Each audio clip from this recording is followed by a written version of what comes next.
वंचित बहुजन आघाडीला समविचारी पक्षांकडून सन्मानाने युतीचा प्रस्ताव आल्यास युतीचा विचार केला जाईल, अन्यथा आगामी स्थानिक स्वराज्य संस्था व नगरपालिका नगर परिषद स्वबळावर लढण्याचा वंचितचा निर्धार।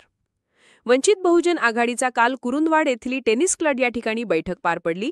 बैठकीमध्ये आगामी स्थानिक स्वराज्य संस्था व नगरपालिका नगर परिषद लढवण्यासंदर्भात कार्यकर्त्यांच्यामध्ये चर्चा करण्यात आली व सर्व जिल्हा परिषद नगरपालिका मतदारसंघामध्ये उमेदवार चाचणीसाठी सर्व पदाधिकारी कार्यकर्त्यांना सूचना देण्यात आल्या। यावेळी मोठ्या संख्येने शिरोळ तालुक्यातून पदाधिकारी कार्यकर्ते उपस्थित होते। पक्षप्रमुख प्रकाश आंबेडकर यांनी दिलेल्या सूचनाप्रमाणे भाजप व भाजपचे मित्रपक्ष वगळता समविचारी पक्षासोबत आपण युती करण्यासाठी तयार आहोत। त्याप्रमाणे युतीचा प्रस्ताव आल्यास आपण युती करणार आहोत, अन्यथा स्थानिक स्वराज्य संस्थेच्या सर्व निवडणुका व नगरपालिका नगरपंचायतीच्या निवडणुका आपण स्वबळावर लढवणार आहोत। शिरोळ तालुक्यामध्ये वंचित बहुजन आघाडीचे मते हे निर्णायक ठरतील, त्यासाठी सर्वांनी तयारीला लागा, अशी सूचना शिरोळ तालुका अध्यक्ष संदीप कांबळे यांनी सर्व पदाधिकारी व कार्यकर्त्यांना दिल्या। यावेळी तालुक्यातील अनेक कार्यकर्त्यांनी वंचित बहुजन आघाडीमध्ये पक्षप्रवेश केला।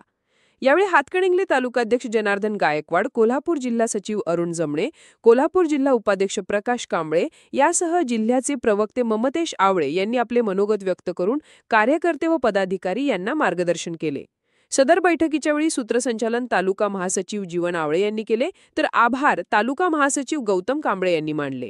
यावेळी वंचितचे तालुका उपाध्यक्ष गजानन धनवडे, तालुका उपाध्यक्ष दिलीप कांबळे, तालुका उपाध्यक्ष किरण कांबळे, तालुका संघटक निखिल कांबळे, तालुका सचिव संदीप कांबळे, तालुका कोषाध्यक्ष बीरू कांबळे, तालुका संघटक सुनील सुपेकर यासह रियाज वर्गे, विद्याधर कांबळे, रणधीर कांबळे, किशोर सासणे, मल्हारी सासणे, विजय सासणे, जवाहर कांबळे, मधुकर कांबळे, प्रकाश कुरणे, रणजित कांबळे, शीतल कांबळे यासह अन्य पदाधिकारी व कार्यकर्ते उपस्थित होते।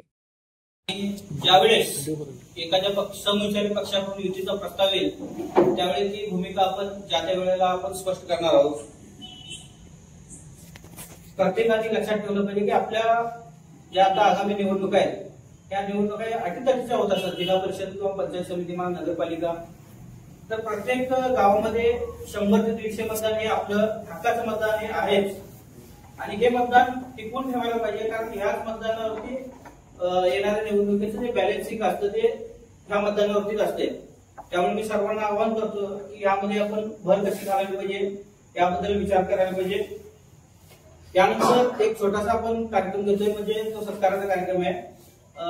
तालुका बॉडीमध्ये काही तरुण मुलांना आपण संधी देतोय, तर त्यांचा सत्काराचा कार्यक्रम घेतोय। यामध्ये मी पहिल्यांदा